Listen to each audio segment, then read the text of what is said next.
of us find it easier to forgive than to forget. Peter has been spending his last 3 years, or he has been spending 3 years going around with Jesus and listening to Jesus and his teachings and following Jesus. And last week we saw that Peter denied the Lord 3 times. Now, as I said, Peter's been with the Lord for these past 3 years. And Peter knows, or Peter is pretty confident, that Jesus is going to forgive him. But I tell you, what's probably weighing heavy on Peter's mind is, will the Lord ever trust him again?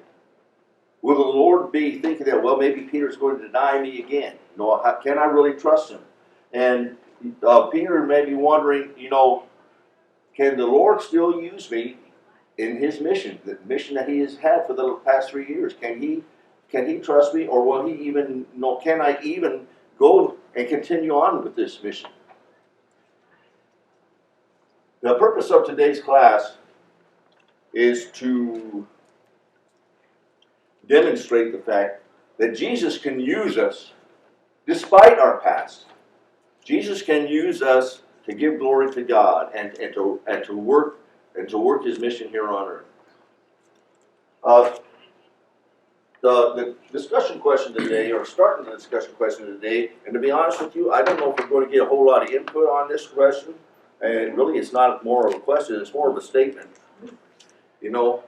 Tell the group about a broken relationship you tried to restore and what was the results of your efforts. Have you ever had any of these broken relationships, and did you try to restore? Or did you just say, well, it's a broken relationship, it can never be restored? Okay, sure. I didn't really expect a whole lot of input on that, because if we had, I'm sorry, Sister Donna has an input. I had a very close friend who got mad at me about something, and she gossiped about me for years. And I went to her several times to try to make it right, but I don't think she ever forgave me. And I really... But what she was upset about, you didn't do anything intentional. It wasn't like you on purpose. Yeah. And that brings up an important thing. We may have a damaged relationship, and we might not even know that relationship's been damaged because we haven't done anything. I've used this example in the past. I was going to ask Debbie if it was okay if I gave this example, but Wesley and we had a damaged relationship, and it was based upon me.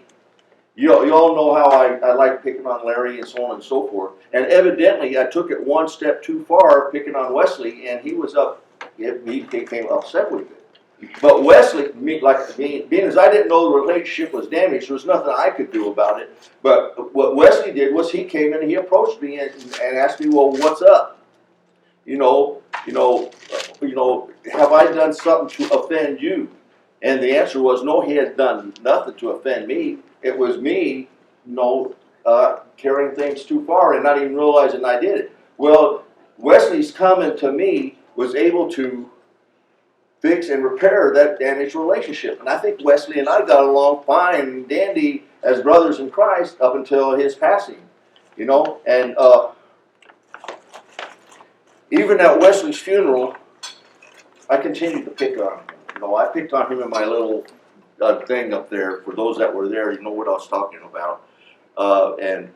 And I picked on him by saying, Wesley and I had an arrangement that we would say something at the other person's funeral, and my picking on Wesley was Wesley got one more on me by going first, And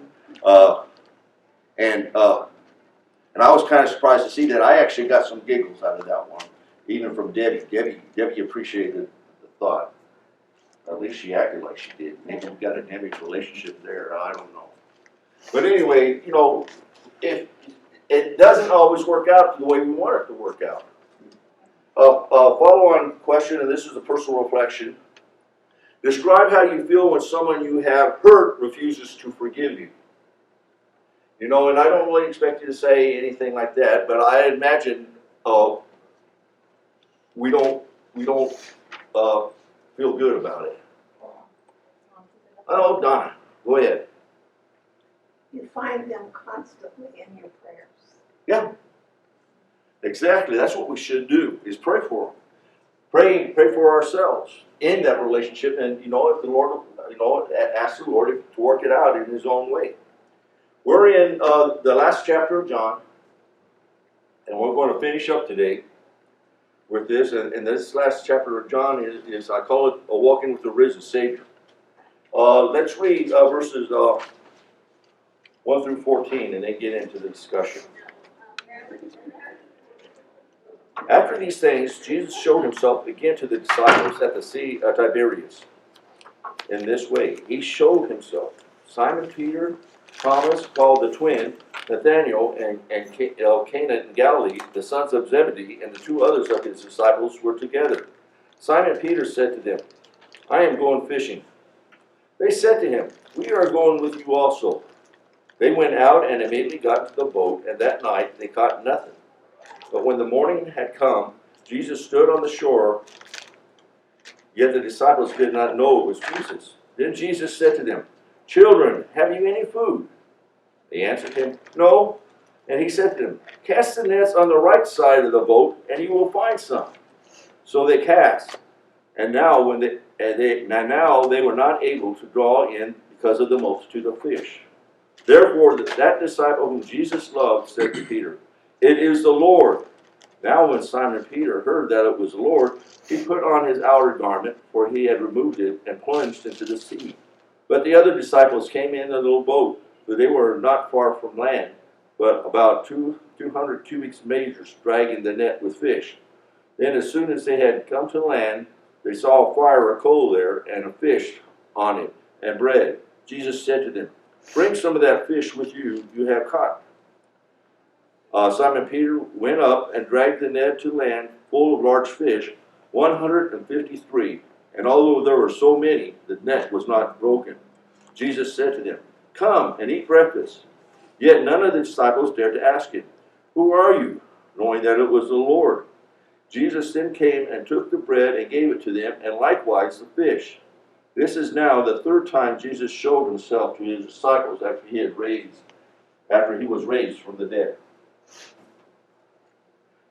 Now I'm going to ask some questions, and you may have thought about these questions in the past, or you may not have. Maybe you just read over this.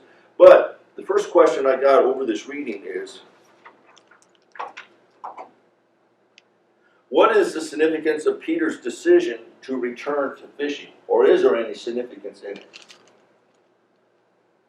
Well, his life been disrupted because Jesus was killed. And he's going back to what he knew. His life has just been disrupted, and he went back to what he knew. He was a fisherman.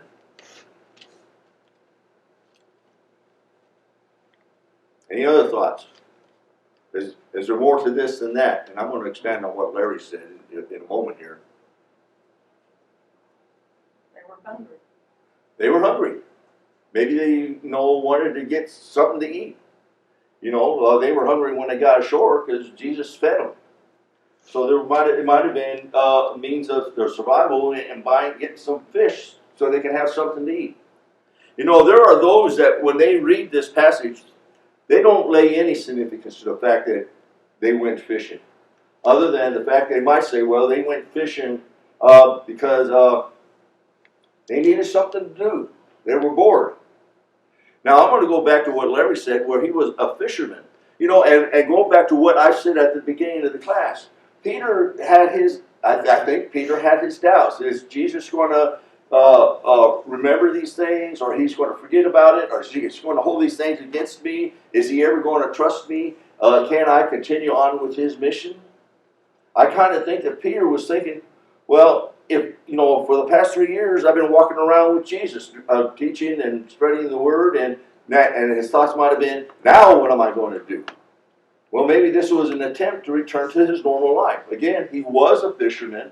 Maybe he's going to take up fishing again because, you know, he's got to do something. So I think this is actually an expression that Peter is still Not sure. not sure. Not sure what's going to become of him.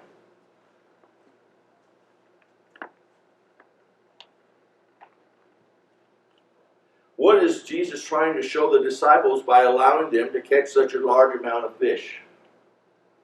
That he is capable of helping. That he is capable of helping them and protecting them and providing for them. I was thinking, he's back. I think that that's what it is too. Yeah. But then they didn't recognize him. That they saw him but didn't know it was him until after. Until after, you know, he spoke to them and called them ashore, and he said, until after that net was full, then there became some recognition that, well, maybe this is Jesus. And why would that bring recognition to him? Another miracle happened. Another miracle, but a specific miracle. One that they already did.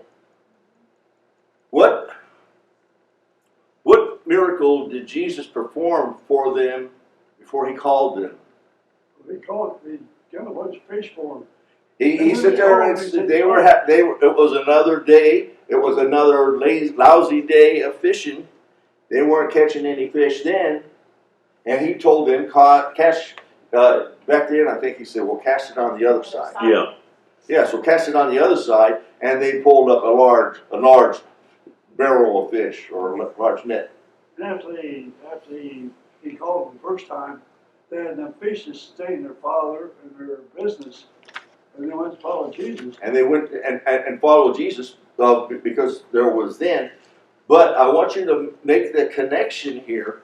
Okay, what is the doubt that Peter has before this? Was Jesus real? Was Jesus real? But, you know, I'm talking about the second miracle when he told us the total cost. Peter was, you know, again, and it doesn't say this, but this is what I'm pointing. That is what I am pointing out, that Peter had doubts whether or not Jesus still wanted him to work for him. Oh. And I think that this was a sign to Peter saying, I go about my work. This is how you got started the first time. This is how you want to get again. Well, it's what he knew. And usually you go with what you know. Yeah. Because that is the easiest Yeah. thing to do. Yeah, but then again, I think Jesus is telling Peter, not only is he telling Peter, he's telling those others in the boats that, yes, you know, I still got work for you all to do. You know, let's get to it, boys. Well, and after they get done eating, he tells them that. Yeah. I mean, I'm ahead of where you're at, but he does tell you that. He does Yeah. say to them. So I think there is a whole lot of significance in this fact. First, so that they would recognize it was Jesus, and two, to recognize that Jesus is going to provide for them, and three,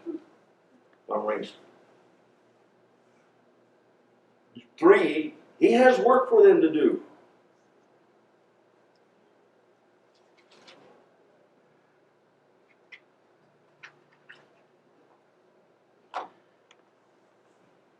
When Peter hears that it is the Lord, he jumps into the water and begins swimming ahead of the boat. What does that response reveal about Peter and his relationship with Jesus? He was so glad to see him, he had to get to him. He was so glad to see that it was Jesus, and he had to get to him. And he had to get to him as quick as he could. But isn't it funny that John was the first one to say, it's Jesus? And then they're, oh yeah, it is him. Yeah. John. Now, I don't think Peter wanted to go back to fishing. You know, they went back to it and they were fishing all night and they didn't catch anything. And then the second Jesus shows up, he gets them all these fish, and then they realize who it is, and he couldn't wait to get off that boat. Yeah, again, it goes to the fact, the question I brought up, Peter's pondering, does Jesus want me to continue on this mission? I think when the fish and all that, I think that was a clear sign to Peter, I want you to go on. And Peter was glad to hear that, and he wanted to get to the Lord as quick as he could, And I think it shows also how much he wanted to be close to Jesus again. So Jesus is giving him this opportunity, so he takes it. And now he can do, I think he can do what he really wants to do. Go out and preach the word and tell the world about Jesus. I just left that now. See if I had anything else written on that. But I like John's point, and I like Sherry's point. Okay, and what I wrote, and this just only supports what you already said, I wrote that even though he failed Jesus by denying him, Peter still loved him and wanted to be near him. That's what I wrote down. How would you have responded if you had denied Jesus just a few days earlier? What would have been your response? Shame. Yeah. That would have been my response. My response would have been the complete opposite of what Peter's was. I would have been the last one to get off the boat. No. I think the response would still be the same because they didn't realize who it was until after they got the fish. And, Jesus came and gave them the greatest haul of their lives. Yeah. That sounds like the hatchet's been buried and forgotten about. Yeah, maybe your response would have been the same as Peter's. And then I think that if you were in the same situation as Peter, where you spent the last 3 years with him, one-on-one and all that, maybe your response would have been the same as Peter's. But I still kind of, that level of shame and doubt would have still kind of lingered with me, I think. I don't know. Like I said, I think I might have been the last one to get out of the boat. But then again, maybe not. I'm not as impulsive as Peter is, Which he still proves at the end of this chapter. He still proves that it's Peter. And what he asked Jesus about John. Well, what about him? Sorry. I'm gonna say too Some people are like a horse in a stable and the door's about to open and they just got to jump out. But yeah, we're going to get to that here. Yeah. Yeah. Okay, fine. And I think we're there now. What subtle differences do you notice in Jesus' 3 questions to Peter's response? And what do you think the significance of these differences is?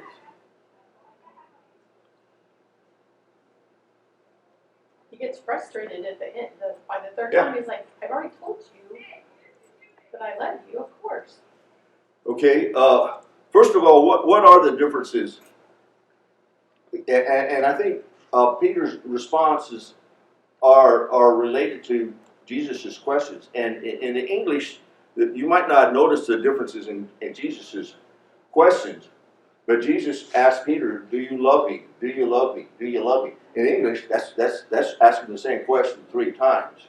But in the Greek, it's phileo. He asked, do you phileo me? Do you phileo me? And no. It's the opposite. Do you agape me? Do you agape me? And then the third response was, do you phileo me? And Peter's response all 3 times was, I phileo you. I phileo you.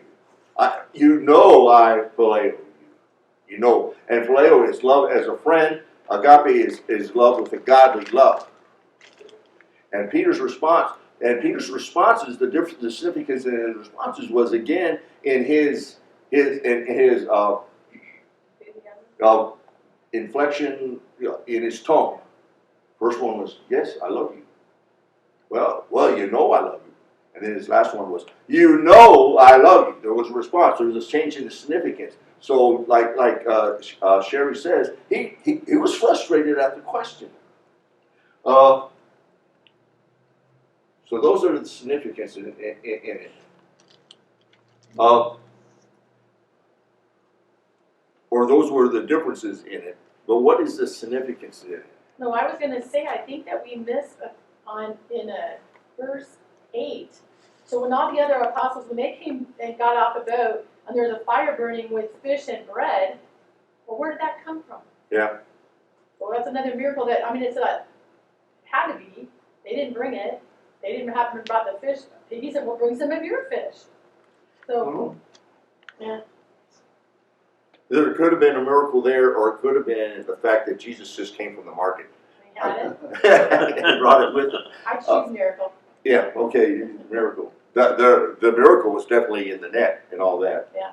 But in Peter's responses, and here's what I want you to think, and it goes back to what I said at the very beginning of the class. Peter was still unsure that Jesus had use for him, you know. But now he sit there and saying, you know, John. He denied him 3 times, and then he asked him if he loved him 3 times. There you go. Yeah, well, there's a significance there, which I didn't even bring up. Yeah, you know, so but in each response of Peter's, it was, I love you as a friend.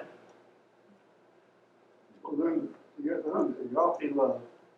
It's sacrificial love rather than just a friendship. Yeah.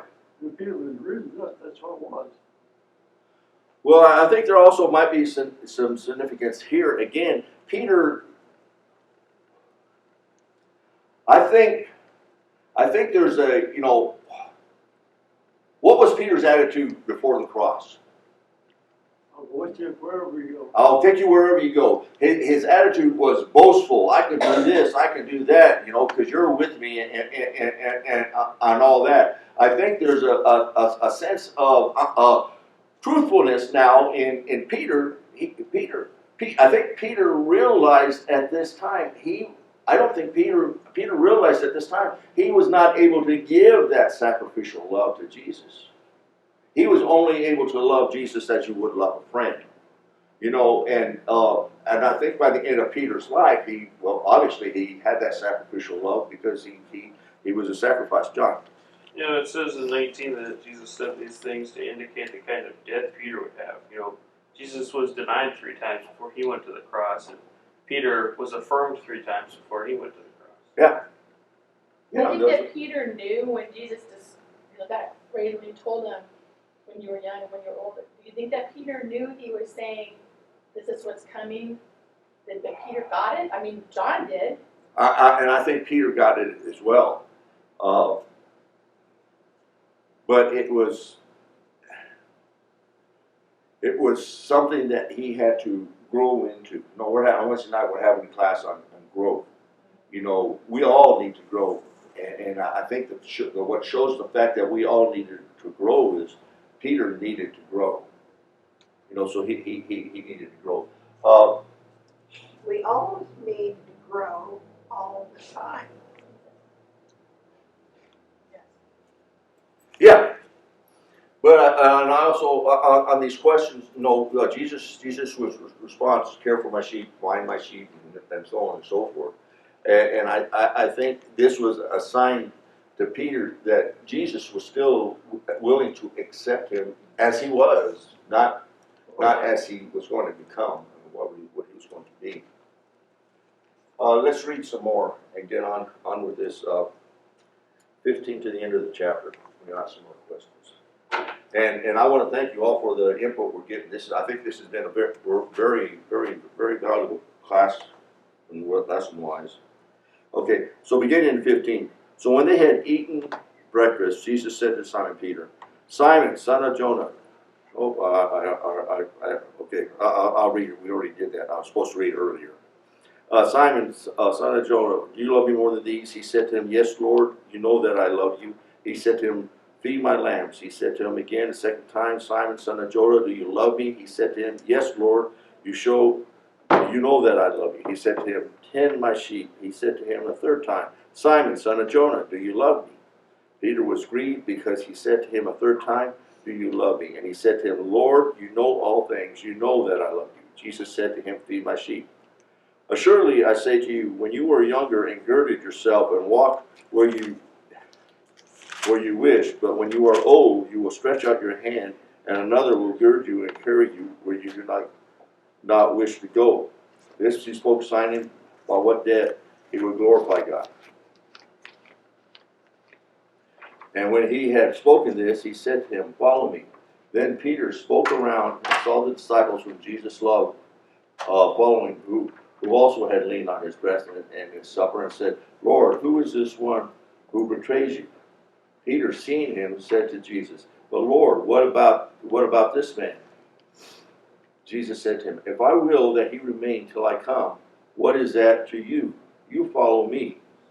Then this saying went out among the brethren that the disciple would not die. Yet Jesus did not say to him that he would not die. If I will that he remains till I come, what is that to you? This is the disciples who testified of these things and wrote these things, and we know that his testimony is true. And there was also many other things that Jesus did, which were written one by one. I suppose that even the world itself could not contain the books that were written by this man.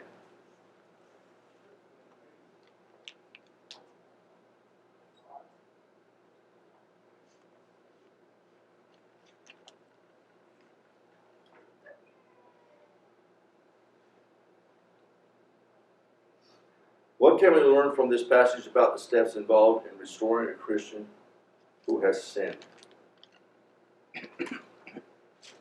Start out with love. Start out with love.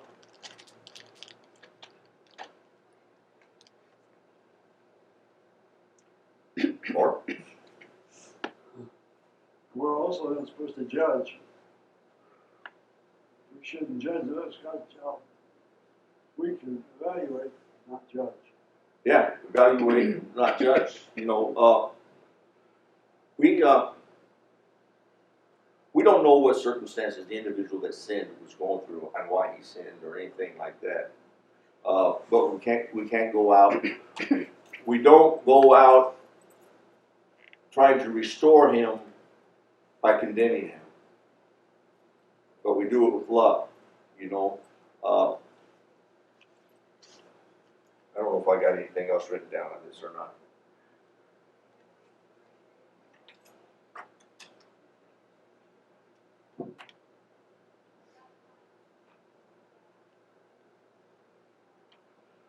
We do it with love, and then there's another word that we use. We do it humbly, with humility.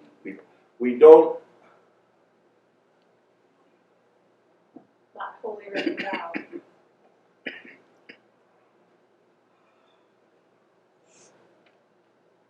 What thought might recur to an individual that you're trying to restore when you go back there and you're trying to restore him?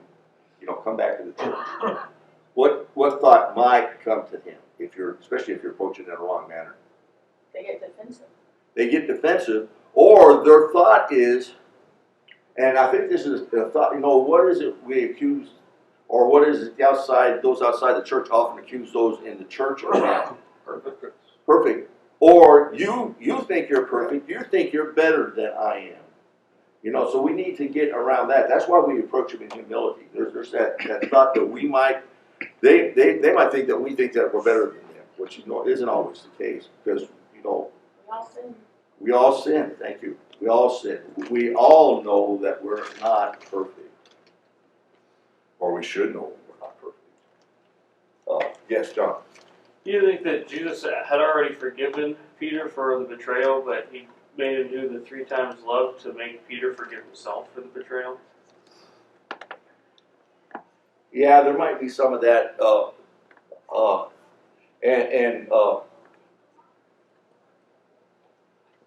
I think that even goes along with what I said at the beginning of the class. I think Peter was having a hard time forgiving himself.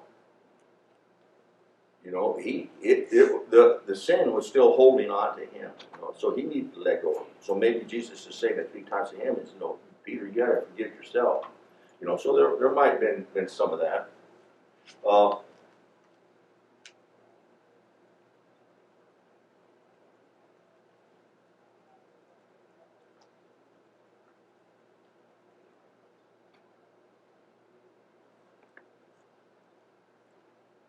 Why do you think Jesus chooses this particular occasion to predict the kind of death Peter would die?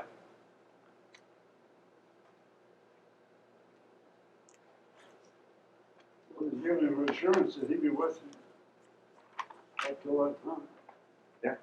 Giving them some assurance. He's also saying you're not going to follow your will, my will. Yeah. Again, let's think about what Peter's personality was before the cross. He was boastful. He was confident. He was self-assured. You know, Jesus is probably letting him know, you know, you're going to have difficult times, and you're going to die, you know, and how you're going to die, and it's going to be a painful death, and so on and so forth. He's letting Peter know ahead of time, this is what you're going to have to go through. So maybe you're going to need to be confident. Maybe you're going to need a little boastful. I don't know. Sometimes I sit there and get myself in trouble thinking, oh. But don't you think Jesus knew every one of those men's heart when he chose them? Even Judas, he knew how they were and what they were going to bring when he needed them to. So I think that he did know, and that's like he knew that Peter was ashamed, Yeah. and then he reassured him there. So I think that he knew their hearts. Yeah. And he knew that Peter was so sorry. The moment Peter said it and the cock crowed that third time, he knew. And I don't remember which book it's in where Jesus looked and made eye contact. Yeah, I think that was over in Matthew. Yeah, so he knew. Yeah, there was that when the cock crowed, Jesus looked at Peter. They made eye contact. You know, so, but yeah, look, Jesus definitely knows their hearts and all that. He knew their hearts before he went to the cross. He knew Peter's heart before he went to the cross, and that's how he knew Peter was probably going to deny him 3 times, because he knew Peter's boastfulness was just that, boastful. It wasn't truthfulness. His heart wasn't in it. The heart wasn't in it. So maybe this is Jesus telling Peter, get your heart in it. Yeah.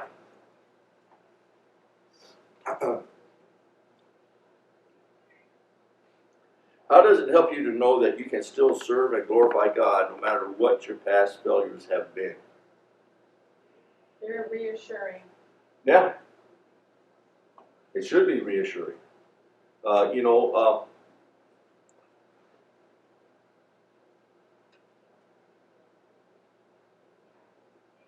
to know the different kinds of people that had been used in the Bible that had, big sin, bigger, a sin is a sin, but to us, bigger sins like Rahab.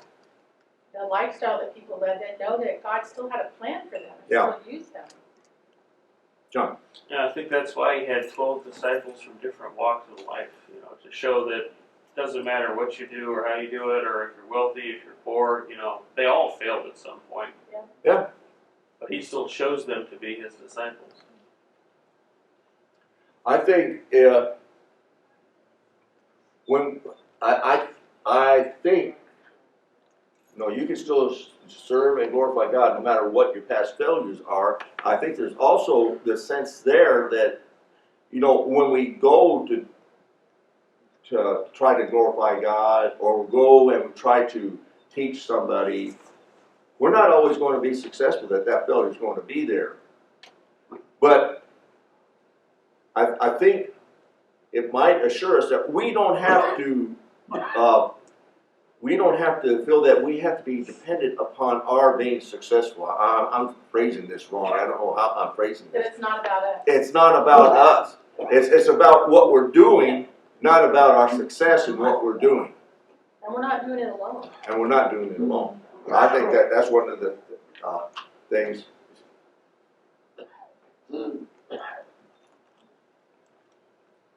I'll let look. That was my thought. Are you going to live? Okay, so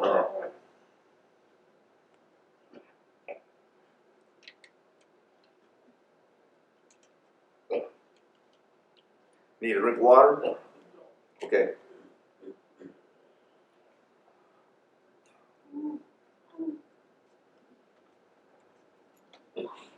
I don't know what else I was going to say, so let's go on with the other question. Sarah handle Larry.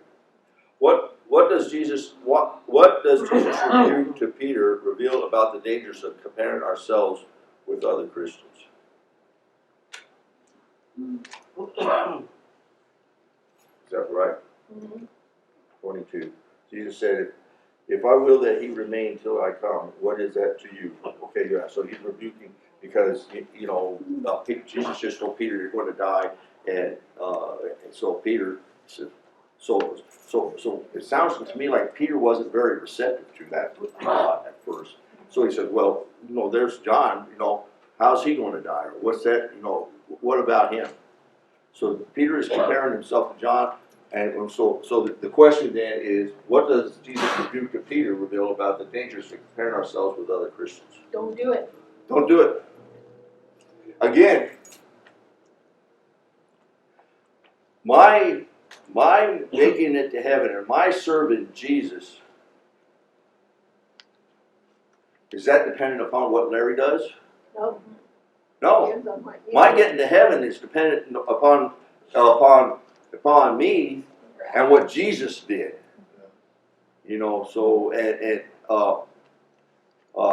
it doesn't do me any good to compare myself to Jesus because I'm not going to reach that plateau.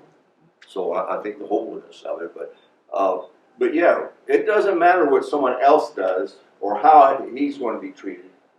What's important, what should be important to me is what am I doing? What should I do? I think his tone changed too when he's trying to reassure Peter, asking him 3 times, and then right here, man, he just spanked him. What is it to you? I think this entire chapter is based upon Jesus straightening out Peter's head, getting Peter right. Not that he did, maybe John probably didn't have as much of a problem. I don't know. I don't want to say that either. But don't you think the other ones knew that Jesus and John were good, were best friends? I mean, the disciple whom he loved all of them, but John had a special place in his heart, so they had to know. So there was other men there. He could have pointed or wanted somebody else and said, "What about him?" I never thought about that. That obviously you're reading the book of John, and throughout the entire book of John, you get the impression that John felt that way, that he had a closer relationship with Jesus. Yeah. But it never occurred to me that maybe the other disciples also felt that. And that might be very well what it is, why Peter got, Upset. let's pick up on what teacher's pet, what about your pet over there? Yeah. Wow. Very good. Appreciate that. Well, Jesus chose all of them, Right. and they knew that they were special. And I think that they just all hoped they could be the person that Jesus needed them to be.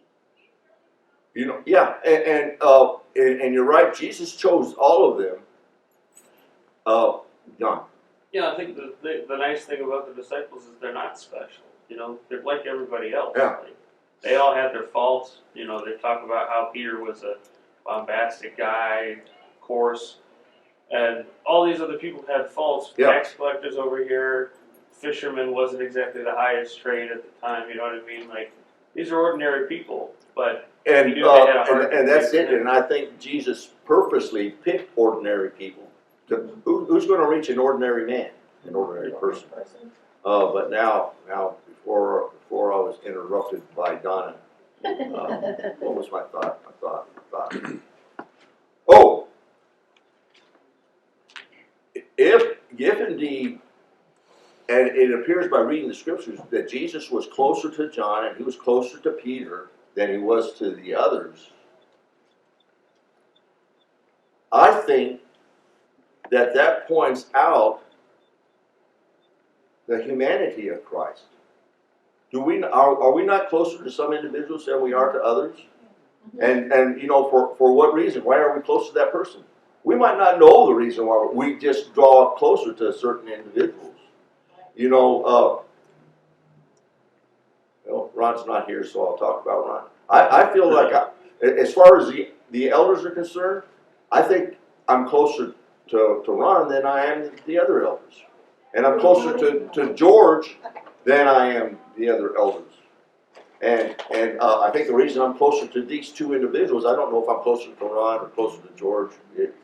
I talk more with Ron than I do with George, because I don't know. But but the reason I'm closer to these two elders is because these were members of the church when I was down in Cal, Right. and they were deacons then, and I'm really close to George because George was the teacher of my Bible class throughout my teen years, Me too. and he was Bill Whitehead was the other one, but I don't even know what happened to Bill Whitehead. He died. Yeah, but George, well, now I was going to say George stuck around. Now I feel bad saying that. Might you feel close to somebody you work with too? If you are involved with them, Yeah. you have a relationship that's different than other people. We got 3 minutes, and this last question here. This is rare that I get to the last question, and I don't know if we can get some discussion on this or not. Picture Jesus saying these things to you. How would you respond, or what would the words mean in the context of your life? Do you truly love me? Take care of my sheep. You must follow me. Do these words have any meaning to you, or do they affect you in any way? How does it describe the first one? When Jesus says, "Do you truly love me?" How does that fall on? What's your reaction to that? Of course. I'm not sure that that's my reaction. I would hope it would be my reaction, but I kind of, I think my response was similar to what Peter's was. Yeah, I love you, Lord, but do I agape love you, Lord? I'm not sure I got that sacrificial love sometimes. What do you do in life would answer that question. What do you do in your daily life? Yeah, And that could be an embarrassing question yeah, for me. yeah. Your life might not show. You might say, "Of course, I love you," but does your life show that? Right. How about take care of my sheep? How does that affect you? Well, being I'm not an elder or a deacon or anything, I'd say, what sheep am I supposed to take care of as an individual? Yeah, well, But we're all responsible for each we're all other. responsible. We're responsible for one another. That's why if you see a brother fall away, it doesn't necessarily have to be the elder that goes and tries to bring that individual back. Yeah. You might be closer to that individual, and then you can bring them back. So you should, we have the responsibility.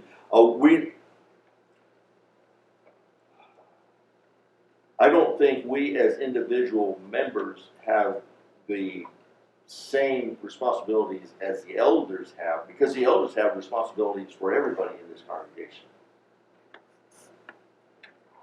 Maybe I shouldn't have said that. No, but and it may be that you know of something that's To going the on, yeah. something that the elders, that someone else doesn't know, and so that is your responsibility to Yeah. go and talk to that person. And that's been brought up before on a brother that's fallen away or a brother that's struggling. What can we do if we don't know that that brother is struggling? So a lot of it is dependent upon the individual that's struggling to let someone know.